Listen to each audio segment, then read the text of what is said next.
Banyak manusia mengira bahwa hidup harus selalu diisi dengan usaha, perjuangan, dan pemikiran tanpa henti. Mereka merasa kalau tidak berpikir, tidak bergerak, tidak mencari, maka hidupnya akan kosong dan tidak berarti. Padahal, justru di titik tertentu, semua itu harus berhenti.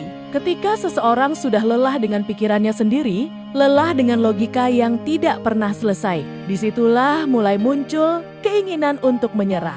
Tapi menyerah yang dimaksud bukan putus asa, bukan kalah, melainkan berhenti dari kebiasaan mengatur segalanya dengan kepala. Pasrah juga sering disalahpahami. Banyak yang mengira pasrah itu malas, tidak berusaha, atau tidak peduli.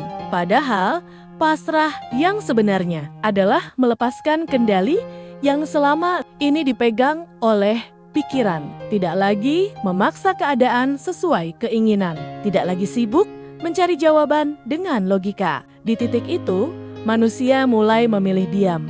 Diam bukan hanya tidak berbicara, tapi diam dari dalam. Pikiran yang biasanya ramai perlahan ditinggalkan. Suara-suara yang terus berkomentar mulai tidak diikuti. Tidak dilawan dengan emosi, tapi juga tidak diberi tempat. Awalnya mungkin terasa aneh karena selama ini manusia terbiasa hidup dalam keramaian pikirannya sendiri. Tapi ketika diam itu mulai terbiasa, ada sesuatu yang berbeda mulai terasa. Dari diam itulah muncul kesadaran yang tidak dibuat. Kesadaran itu tidak datang dari buku, tidak dari guru, tidak dari teori. Ia muncul dengan sendirinya, tanpa dipanggil, tanpa dicari. Tidak ada proses berpikir panjang, tidak ada analisa, tidak ada perdebatan. Itulah yang disebut rasa. Rasa tidak berisik. Ia tidak menjelaskan, tapi langsung tahu. Tidak memaksa, tapi pasti. Tidak terburu-buru, tapi tepat. Ketika rasa muncul, manusia tidak lagi bingung seperti sebelumnya. Ada kejernihan yang sulit dijelaskan, tapi sangat nyata dirasakan. Berbeda dengan pikiran yang selalu ingin memastikan, rasa tidak butuh kepastian.